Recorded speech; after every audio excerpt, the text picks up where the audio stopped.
गोदान बोसोरनि रायजो राजाफोरखौ बयखौबो गाहाम हामलायनाय मोजां मोननाय बावबाय खुलुमनाय बावहरबाय। दा मिडियाफोरखौ बरायबाय आरो बिथांमोननो आंनि गाहाम हामलायनाय बावबाय जे जों दिनै 7 तारिख जानुवारि बे दिनाव बिटिसि सेक्रेटारियाव जों फैदों। लेन्ड रिभिनिउ डिपार्टमेन्टआव EM रन्जित बरगयारी बिथांखौ लोगो हमनो फैदोंमोन, खिन्थु बिथाङा गैया, तामुलपुराव मिटिं दं होननायखाय बिथाङा बेयाव थांबाय। दा लोगो मोननाय जायाखिसै, थेवबो सेक्रेटारिखौ लोगो मोनबाय, OSD खौ जों लोगो मोनदों। दा लोगो मोननाया दिनैनिल' बाथ्रा नङा, गोबां गोबाव जाबाय, फुराना जाबाय जोंनि जेंनाया। जे जोङो ट्राइबेल बेल्ट ब्लकनि हा हुनि निरापत्तानि बाथ्रा लानानै जों सम सम बिटिसिनि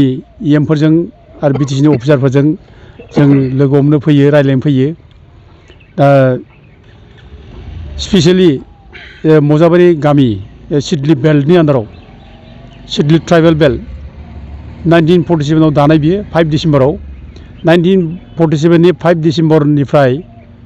रावबो बे जायगायाव नन प्रटेक्टेड क्लासनि मानसिया थानो मोना। बे हायाव रावहाबो अधिकार गैया, बे हाखौ बायनो मोना, बे हाखौ फाननो मोना, फानग्रायाबो। दा गथिखे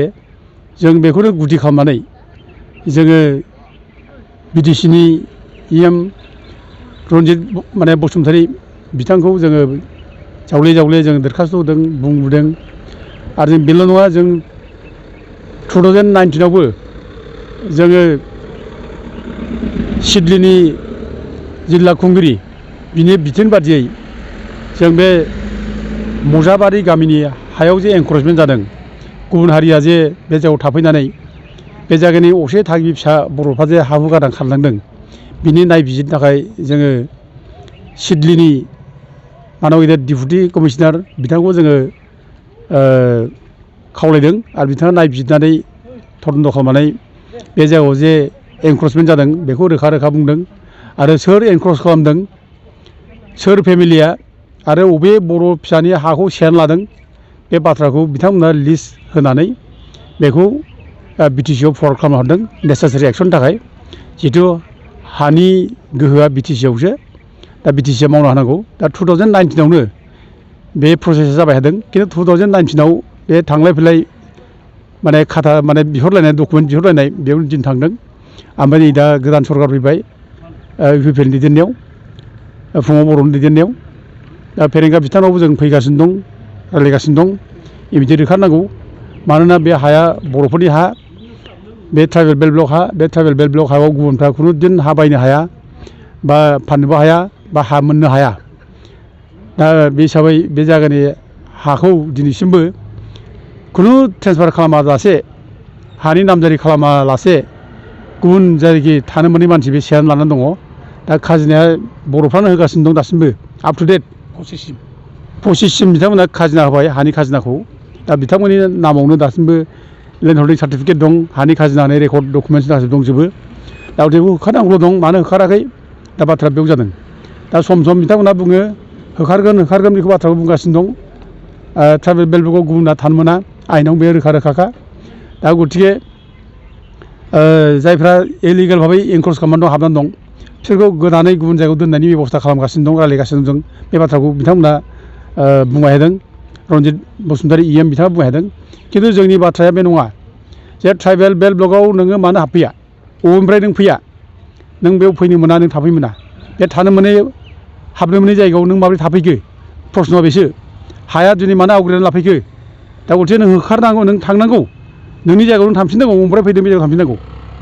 आरो बिनि थाखाय बेखौ रिहेबिलिट खालामनो हा नागिरफिननायनि बाथ्रा गैया। बिसोर जोंनि आलासि नङा, बिसोरो जोंनि हाखौ सेनानै लाफैयो, बिसोरो जोंनि हायाव दखल खालामना लाफैबाय। दिनै गोबां जोंनि हाखौ बिसोर मावनानै जानानै जों बेयाव खाजोना होगासिनो दं, खाजोना होगासिनो दं, फैसा थांगासिनो दं। दिनै जों बिनि प्रडाक्सनबो जेबो आबादबो जों मोना, बिसोर मावनानै जागासिनो दं आरामसो। दा बेयाव जों बिसोरनो जुदि आरोबाव आलासि बायदि बिसोरनो जुदि हा फिननांगौब्ला, बिसोरखौ जुदि जाहो लोंहो जुदि जों बिदाय होनांगौब्ला आयेना मा थांखो? आयेनावथ' बेखौ थोनाखै।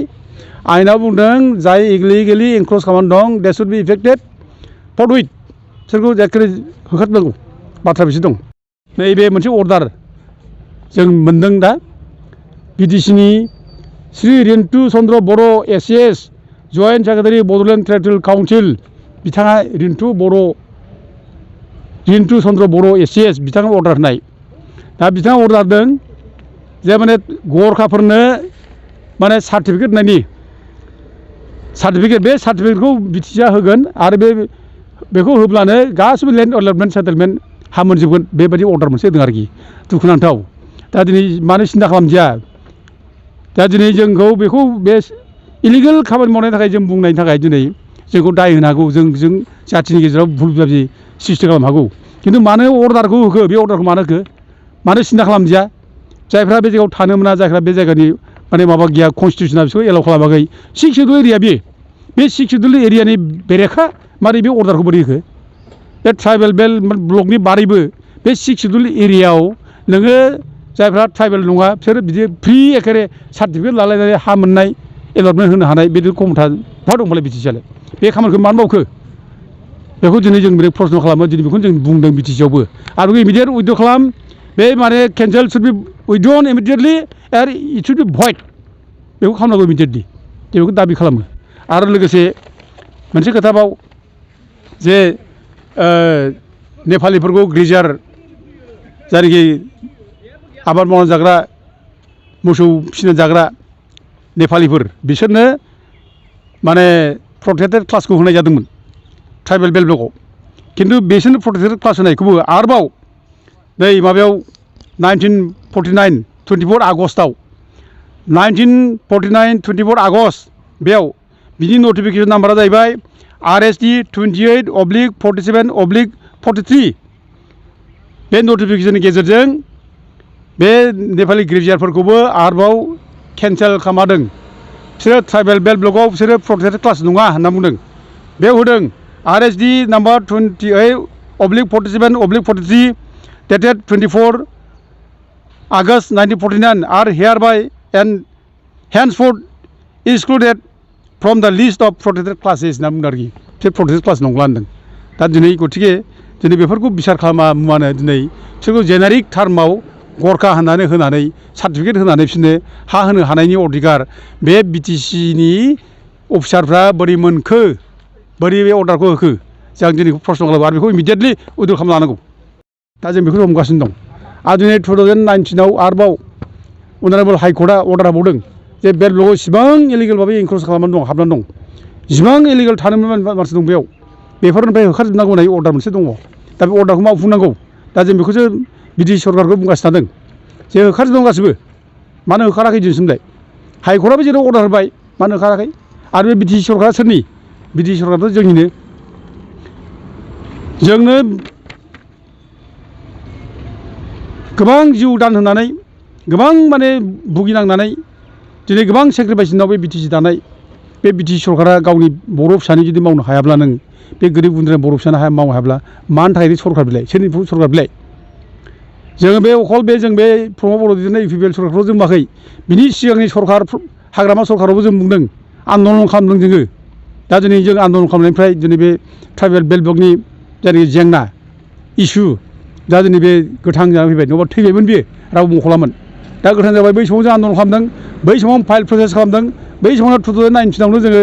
माने इभिक्सननि मोनसे फाइल स्टार्ट जादों खिन्थु माने इभिक्सनल' जायाखै दा दिनै बे फाइलानो दिनै बेयाव आरो दिनै बे थाबथागासिनो दं दा दिनै फाइला फेरेंगा EMनाव दङ बिथांनाव दा बिथाङा दासिमबो होखाराखै दा गथिखे होखारनांगौ जों बेखौ दाबि खालामदों आरो बिसोरखौ गोदानै अबेबा दोनहैफिननाय मानाय बाथ्रा गैया जोंहा बिसोर सोमोन्दो गैया बिसोर अबाव थाङो अबाव थाङा बे बिसोरनि बाथ्रा नोंसोर अबेनिफ्राय फैया बे जायगायाव नोंसोर थांफिन बिसोरनि थाखाय जोंहा हाफिननांगौ बाथ्रा गैया आरो दिनै नोङो दिनै दुखुआ बेनो जोंहा दिनै गावनि बर' फिसाफोरखौसो नोङो गोदाव सोराव होखारगासिनो दङ दिनै बबेबा माने माबायाव ग्रेजिं फिल्डआव दं होननानै बिसोर होखारनो हादों हाग्रा बंग्रा दं होननानै बे गोरिब गुन्द्राखौ होखारनो हादों बे गोरिब गुन्द्राखौ नों जुदि नायनो नङाब्ला नों मानोथो सरकार नोङो नों बे गोरिब गुन्द्राखौ नायनांगोन बे गोरिब गुन्द्रानो हा गैयि मानसिनो हा होनांगोन थाबैनो हो बेखौसो जों लुबैयो खिन्थु दिनै गावनि फिसाखौ होखारनानै दिनै मालायखौ आलासि बायदि माने दोनगासिनो दं जाहो लोंहो दोनगासिनो दं आरो दिनै बिसोरनो आरोबाव माने हा हु नागिरनानै फिनायनि बाथ्रा बुंगासिनो दं दा बेथ' खुनुदिन बे आयेनाव बे गैया आयेनावथ' बिदि होनाखै गथिखे आयेन हिसाबै होखारनांगौ जों बेखौ दाबि खालामो आरो बेल' नङा दिनै सारा माने ट्राइबेल बेल्ट ब्लक एरिया बेखौ जों होखारजोबनांगौ बुंगासिनो दं ट्राइबेल बेल्ट ब्लक होखारनांगौ जिहेतु अर्डार दंखायो दिनै ट्राइबेल बेल्ट ब्लकनि गासिबो माने माबायावनो बिटिसि एरियायाव गासै नै आंनाव गासिबो गामि वाइस डकुमेन्ट जोंनाव दंजोबो अबे गामियाव बेसेबां डकुमेन्ट जादों माबे सनाव ट्राइबेल बेल्टखौ दानाय जादों जेनेबा Siddeley tribal belt Kokrajhar part बेयाव 1947 आव दादों दा बेयाव गासै माने माबानिबो 6टा गामियाव एंक्रस जाबाय ओमफ्राय जेनेबा दतमा ट्राइबेल बेल्ट 1983 दानाय बेयाव 4टा गामियाव एंक्रस जाबाय बर' गामि गारनानै खारबाय दिनै बे बजाबारि गामि जेरै खारदों बेबायदि गामि गारना खारनाय बे जायगायाव हाबनानै दङ आरो बिदिनो नों माबायाव नायदों दानिया बालागाव नायगाव ट्राइबेल ब्लक बे बालागाव नायगाव ट्राइबेल ब्लकनि आन्दाराव धुबुरी डिस्ट्रिक्टआव 1947 दानाय 1984 दानाय बेयाव गासै 10टा गामि एंक्रस जानानै दं आरो बिदिनो रिफु ट्राइबेल बेल्ट 1984 दानाय बेयावबो नोङो गासै 32टा गामि एंक्रस जानानै दङ ओमफ्राय नोङो नायदो Siddeley tribal belt part Kokrajhar 1947 दानाय आरोबाव बियो दा बेयावबो आरोबाव गासै 14टा गामि एंक्रस जानानै दं ओमफ्राय लोगोसे परबजरा ट्राइबेल बेल्ट धुबुरी पार्ट दा बेयो मा जादों 1984 दानाय बियो बेयाव गासै 21टा माने गामि एंक्रस जानानै दं बर' गामियाव दिनै गुबुन माने थानो मोनै मानसिफ्रा हाबनानै दं दा बिदिनो गोबां बुंब्ला गोबां टाइम लागोन आं गोबां बुंबाखसै टटेल बिटिसिआव 304टा बर' गामि 304टा बर' गामि दिनै बेयाव एंक्रस जानानै दं दा 304टा बर' गामियाव एंक्रस जानायखौ होखारोब्ला जोंनि बर' फिसा दिनै जों मानो उदाङै जों थांना थानो मानो हाया मानो गोदाव सोराव जानांगौ जा दिनै जोंनि बर' फिसा आरामसो माने ग्रोम ग्रोम रायजो जानो हायोमोन अनलायनानै खुनु जेबो खैदां खैफोद गैयासे रावखौबो गिनांगौ गैयासे गोदो जेरै जोङो एखेबारे नाहा थांनाय मैया थांनाय फ्रि उदां जोंनि बिब' बिनानावफ्रा ना गुरनो थाङो मैगं खानो थाङो जेबो गिनांगौ बाथ्रा गैयामोन उदांमोन दिनैथ' गावनि न'खर खाथिनि दैसायाव थांनो हालिया दिनै बलात्कार जानाय लांखार जानाय मोना लांजानाय बे घटना जालांजोब्बाय थागोमाबायनानै दं अबा माने खासाफोराव थानानै दं अबा गेजिं फिल्डआव दं जुग थानानै दं बिसोरनो आदबो हा होआखै फाट्टा होआखै बिसोरनो फाट्टासो नांगौ बिसोरनो होआखै ट्राइबेलफोरनो बर' फिसाफोरनो होआखै खिन्थु मालायनो होनायसो दिनै बिथांमोना सिन्था खालामदों बे मेन्टेलिटियाव गारनांगौ बिथांमोना माबा सोलायथों आरो बे हा होलाबायनाय जानला नान प्रटेक्ट क्लास मानसि जायफ्रा हा मोना बिटिसिआव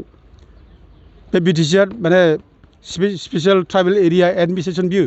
बे ट्राइबेल एरिया एडमिनिस्ट्रेसनाव खुनु ट्राइबेल नङि मानसिफ्रा जानला मोनला हा मोनलाबाया बेबायदि माबाखौ बिसोर शिक्षा लाथों सोलोंथों जों बेखौ खावलायो आरो नैबे अर्डारखौ जाहाथे इमिडियेट जाहाथे बेखौ केन्सेल खालामनो हायो उइद्र' खालामो बेखौ खावलायो थाबैनो उइद्र' खालामनांगौ आरो लोगोसे बे बजाबारि गामिनिफ्राय जाहाथे बे जायफ्रा इलिगेल एंक्रस थादों बेखौ माने होखारनांगौ थाबैनो बेखौ जों दाबि खालामो आरो जुदि थाब होखाराब्ला जों माने मोजां बुंनायाव जुदि मानियाब्ला जोंनि बे जानुवारिनि लास्ट पार्टनिफ्राय जों माने आन्दलन खालामगोन गोगोम आन्दलन खालामगोन आरो बेयाव बयबो रायजो राजाफ्रा बाहागो लागोन जों बेखौ खावलायो थेंक इउ गोजोन्थों।